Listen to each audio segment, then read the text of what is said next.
difficult to do, and I'm not entirely sure if he's going to be able to pull it off. I hope that he's able to pull it off. And unlike our former match in Winners Finals, this will not be a first to 3. This will actually be a first to 2. So it's going to be a heartbreaker just before. They won't have that extra game to wiggle from. So Incindiate is going to have to adjust very, very soon in order to make that as we go into the Sam Show stage. Shout outs to Samurai Shodown and Hamoru. Yeah, this was a really cool stage. I was really appreciative that they pulled it in. And the new announcer and stuff, Yes. I thought that was a really cool addition. I love this stage. Ooh, doesn't get the punish on the 3B. Tried to go for like a string kind of offense.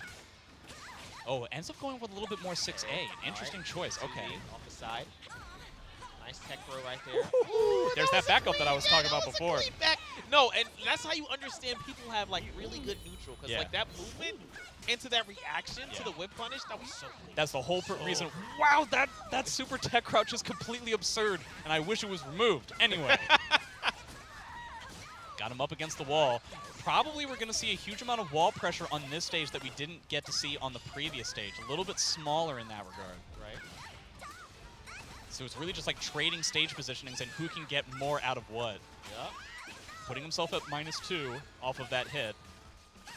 Okay. Head to a C. Oh, I think he should have spent a meter. It could be. Okay. He picks it up from there. And he's looking a lot better than what he did in the first game. But it was close that last game as well. I just hate when Incindiate gets so greedy sometimes that he doesn't use his beater when I think that he should. But maybe he's right and maybe I'm wrong. It just feels like sometimes it's like, man, you're really dancing with the devil in that regard. More likely than not, you know, it's his game to lose, you know, if he doesn't, So if he believes he can get that, you know, just 1 or 2 hits from that situation, then, hey, that's good on him. He can save the bar. He can use it in situations like this where now he's sitting on a whole bunch of real estate. He has options that will kill, like immediately kill. I guarantee you, one whip. There you go. There it is. I was telling you, now he can save it for that resource, and he's going to pick up that game from there. That is a slight adjustment, and that is cool. So that's going to be 1-on-1. Next game, and then from here on out, it's first to 3 for the rest of the tournament after this match. So I think it's going to be a matter. So I'm trying to think. So what did Incindiate do during that match? I honestly feel like he was normally playing in the first game at about a half character length and was trying to space out a little bit. And now I feel like he's going a little bit more extreme, where he's being really aggressive, getting right in front of his opponent's face, or he's backing up so far that he gets those. So he's like taking his spacing to extremes rather than like the middle ground. It's that sweet spot that he understands. And you know, it's very good when you see the mirror because he understands those sweet spots because they're using a lot of like similar, but you see, that's how I see Incindiate. He would do a lot more of that poke in order to get there. And Xephukai was the one who had that. I think that Xephukai is trying to calm it down right now. He's trying to play a little bit more defensively, and it's not necessarily working out right now, but we're very early into this last game. He could slowly but surely be changing up how what his rhythm is. See, he's now Zeph is the one who's accruing these whiff punishes. So I think Incendiate needs to realize, see, this is one of the hard things about adapting in such a short set, is that it's kind of a game of hot potato.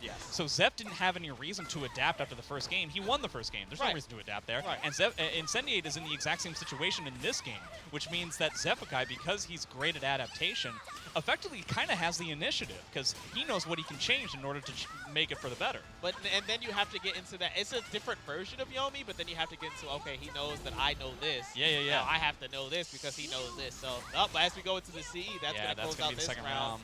So Incendiate has a lot of bar, but I don't know.